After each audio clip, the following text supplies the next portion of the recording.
Release 421 was supposed to be the welcome back release, bringing in all of those players that were sitting on the sidelines for so long, giving them something to do that wasn't just PvP focused like most of the other patches this year. And although it did see the highest number of concurrent users out of any other patch this year, it really turned out to be nothing more than a messy disaster in kind of true Star Citizen style. It's honestly a real shame that the release with that much potential ended so poorly. Now, as we look forward to release 4.3, this release also actually has great potential to bring back even more players. They're bringing in some great PvE content, some great things that I think will bring the audience back, assuming they can actually load the game. Let's take a deeper dive into what exactly is included in this release.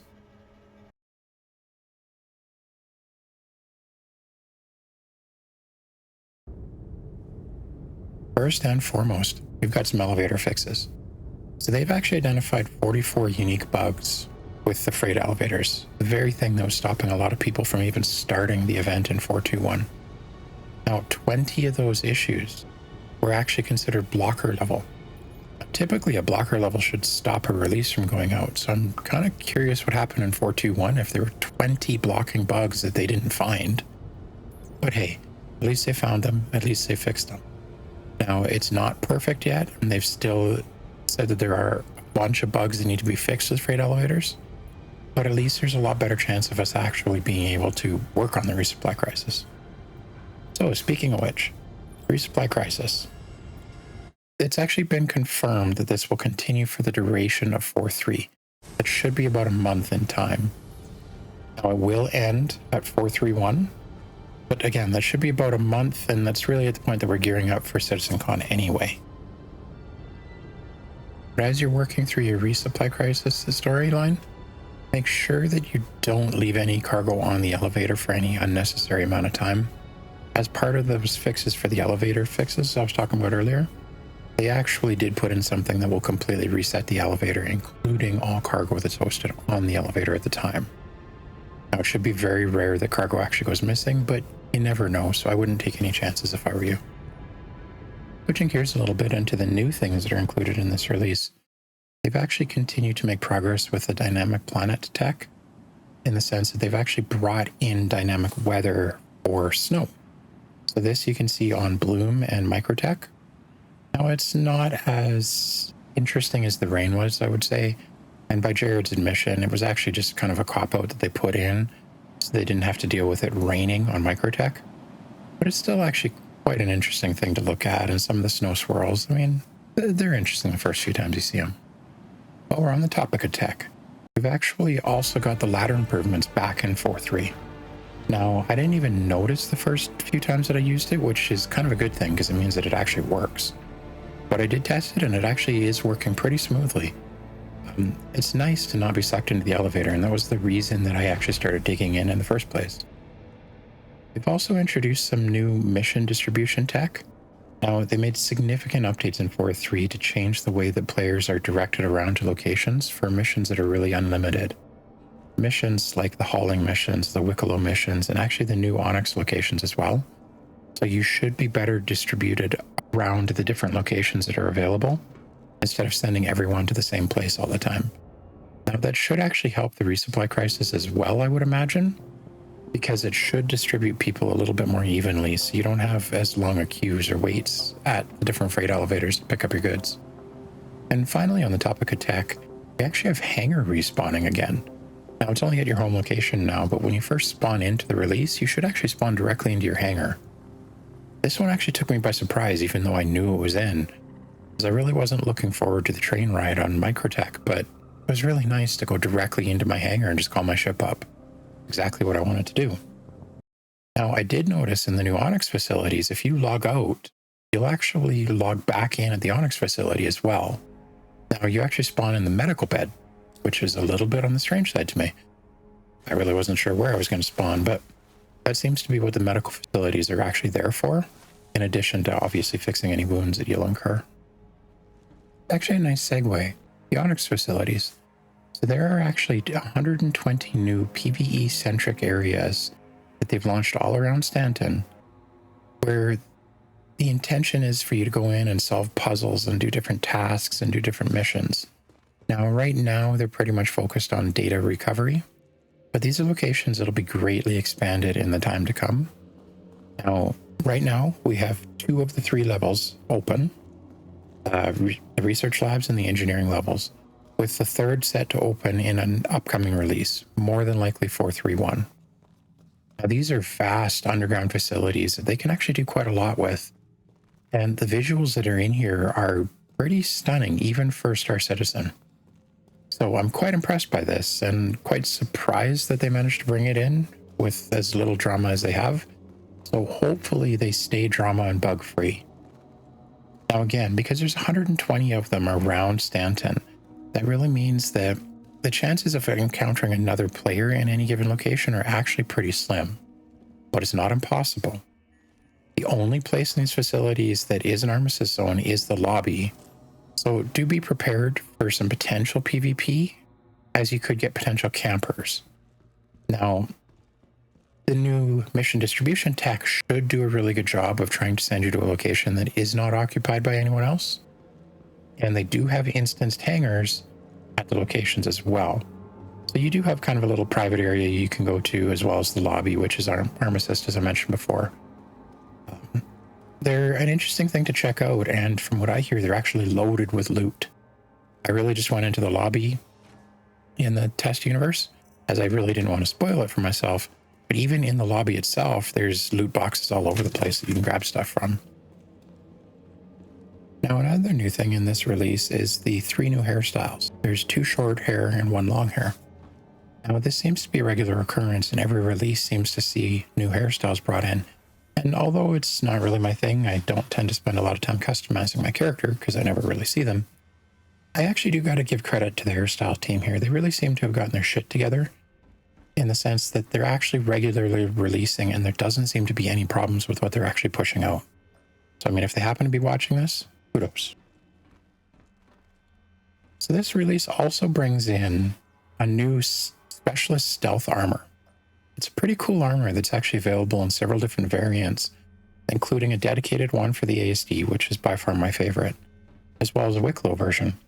There's a couple of other different versions available as well. And this is supposed to be a stealth armor, so think sniper. Speaking of which, they actually are also bringing in the Zenith Volt sniper rifle. So this is another laser sniper rifle that does a ton of damage, but unlike the rest of the Volt weapons that they brought in, this one actually does seem to be relatively well balanced. So it's nice to see CIG actually bringing in things that are balanced. I know I've brought this up in a couple of videos, but it doesn't seem like they're nerfing everything just to introduce the new alpha all the time. It actually does seem that they're finding the right place to fit in things like this Volt sniper rifle. I'm actually really excited to try this out. Works in a couple of different modes, one which is kind of your regular mode, the other which is a charged mode. Now the charged mode does take 3 bullets for every shot, but it does twice the amount of damage.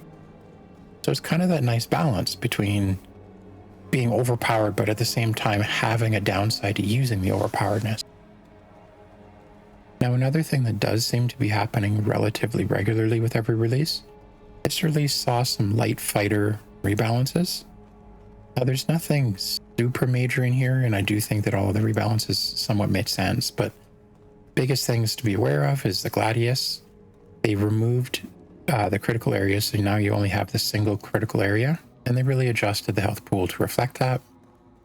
In the Anvil Hawk, the wing health pool was increased by almost 100%. I know it was a great weakness of the ship before, so it's nice to see that actually was buffed a little bit. And in the Talon and the Shrike, we've got increased pitch and yaw, buffed acceleration, but the biggest thing is they've actually reduced the emissions by almost 30%, roughly anyways. That really makes these a nice version of a stealth ship that you can use. So I may have to revisit these as well. Now, it's almost unfortunate that they do the rebalance right before they launch another ship, but this release does see another ship, the Kruger L21 Wolf, being brought in light fighter realm.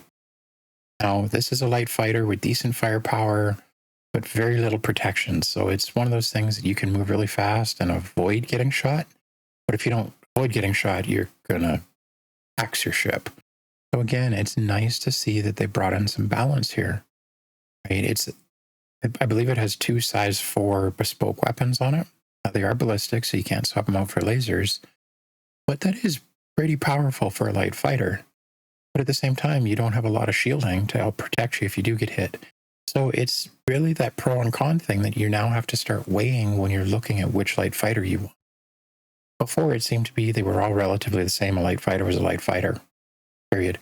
Now there really does seem to be a lot of pros and cons between the different variants or the different ships that are actually offered in each category.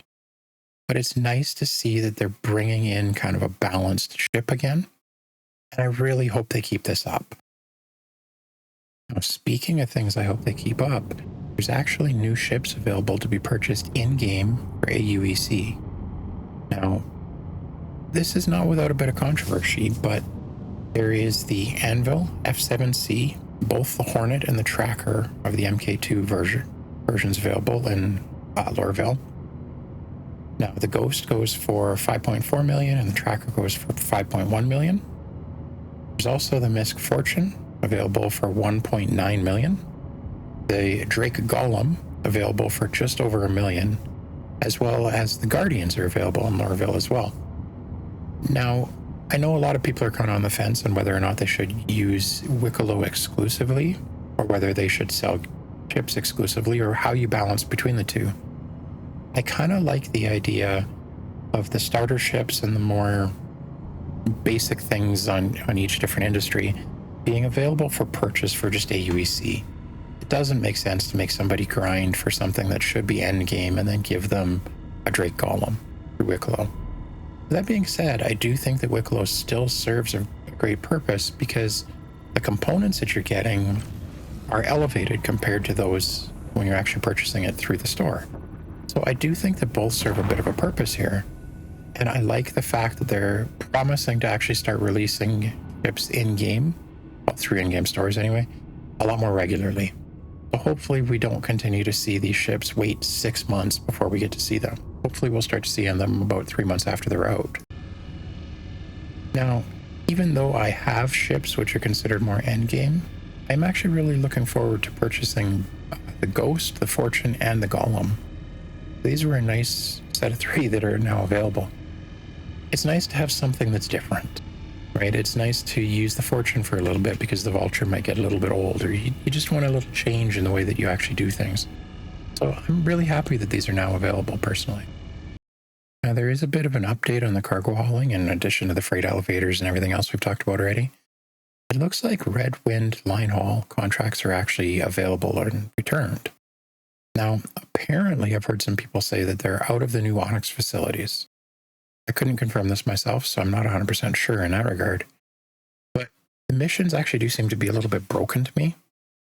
For instance, when I went to look yesterday, it was describing the starter mission for them was actually describing that I needed a ship capable of holding 32 SCU containers, but the mission was for a total of 15 SCU. That seems a little bit on the strange side to me. They're also describing that all the missions are out of Pyro, but they actually were describing locations in Stanton.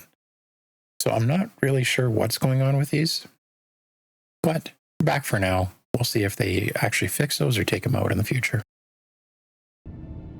So tell me in the comments below, what are you most excited for in this release? And do you plan on giving them another chance after the absolute disaster that 421 ended up being? Been another Star Citizen video by Citizen Chaos, and I hope to see you in the verse.